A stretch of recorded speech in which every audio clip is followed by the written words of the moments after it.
which can no longer cope up with the increasing vehicular traffic. It will be of great help in decongesting movement along sa Ponte Alabang Road of Las Piñas, Imelda Avenue, Parañaque. It will also promote and enhance industrial and commercial opportunity in the vicinity. Ito po. At ito pong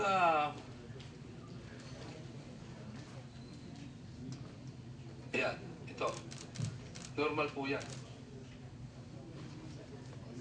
At saka dito, no, itong pinakita ni Senator Jambi na meron daw revised alignment. Ang totoo po nito, hinanap namin yan. Ito pala revised alignment.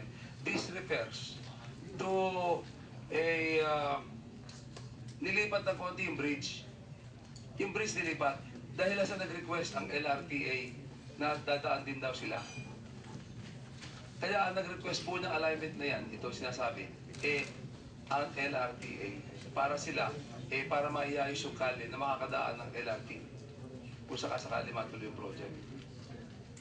LRT po nag-request niyan. At saka yan, isang bridge lang, inusog lang, hindi ho yan yung niligo talaga na malakihan yung proyekto. Ito.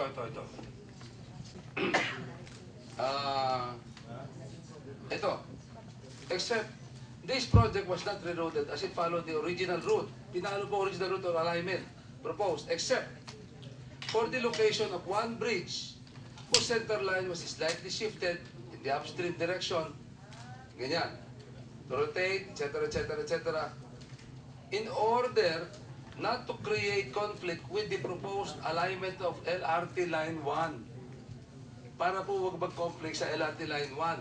This was made in attention to the request of LRTA to the then NCR Regional Director so-and-so per letter, etc.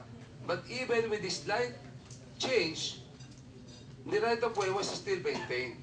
So ito po ay pinakiusap ng LRT para po makadaan sila later on. Tsaka ito, maliit na ship of bridge, the so-called evidence. O yun, pinakita po yun, ayan ito. Ano yan? Parang daming evidence. Walang evidence, ipapilan pala ito. Lahat pala ng congressman, meron ganito. Minsan nayayanig po tayo ng yung bigla. Biglang electric shock. Nayayanig tayo sa kuryente.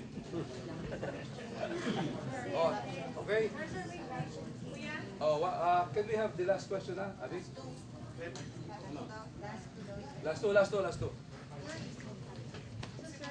Since hindi ka magpa-participate, Teka muna, yung participation, Alan, participation, official stance ng opposition, wala pa, no? Wala pa official position ng opposition. Minority pala. And, nagbi-meeting pa kami. Ako, I'm not inclined eh. And, parang sa akin, hindi eh. Kaya lang, siyempre, bibigyan ko rin ng halaga. Yung sasabihin na aking makasamaan. Titignan namin mamaya. Pero ako talaga, hindi ako nakakakita ng justisya rito. Tapos na ang voting ito. There must be submission na written, sir, yung mga evidence mo. Yung mga written. Kaya nga, ayoko munang magsabi ng aming legal strategy. Kasi yung question mo ay isang legal strategy na yan. Kaya mahirap magbanggit ngayon. Our lawyers are preparing the strategy for this. That forms part of the strategy. What to do. For now, wala akong position niya sa bagay na yan. Sabi ko lang na pag the-basis of what I saw this morning, parang yung nakikita ko, hindi ako magkakaroon ng justisya rito. Pero to be fair with our legal team, kailangan naman bigyan namin sila ng leeway na magrekomenda kung ano magandang approach dito. Sir, yung patutsadahan niyo ba ng kuryente fee, corruption fee, hindi ba abot sa pagpapile na libel? Ako mismo, hindi. Pero ewan ko kung meron tatamaan ng may masasaktan. Pero ako lang hindi bali na. Kasi talagang ako naman bugbog na sa kantsaw.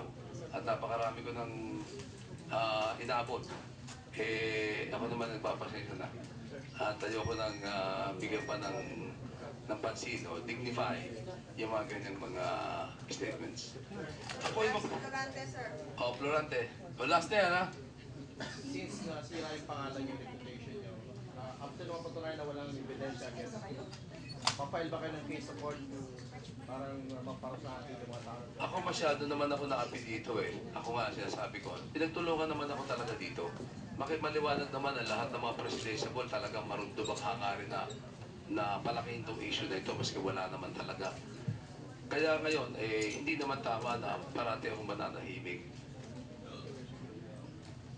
Sa isang banda, ayoko i-dignify yung mga sinasabi. Pero sa isang banda, ako naman ay may karapatan bilang isang, hindi lamang bilang isang senador, kundi bilang isang tao din.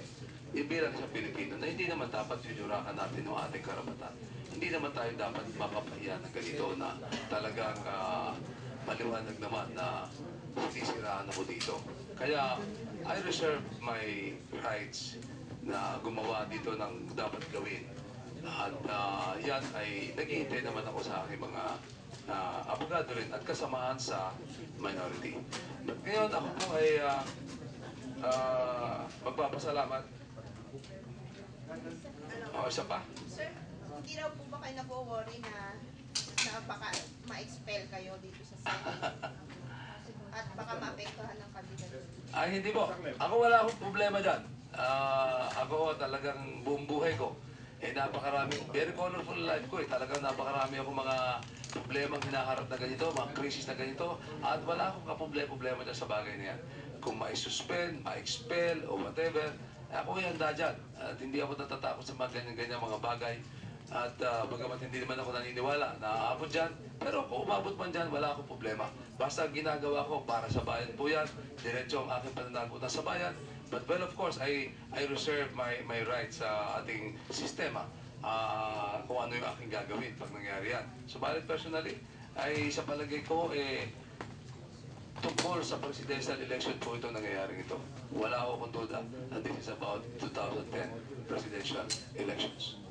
So magpapasalamat po ako ngayon sa inyo at hindi na po matatapos yung mga katanungan po. Masasagot po natin sa mga darating na panahon ang ating pong mga kasama sa minorya at sa ating pong mga abogado ay nag-willing po silang magsagot.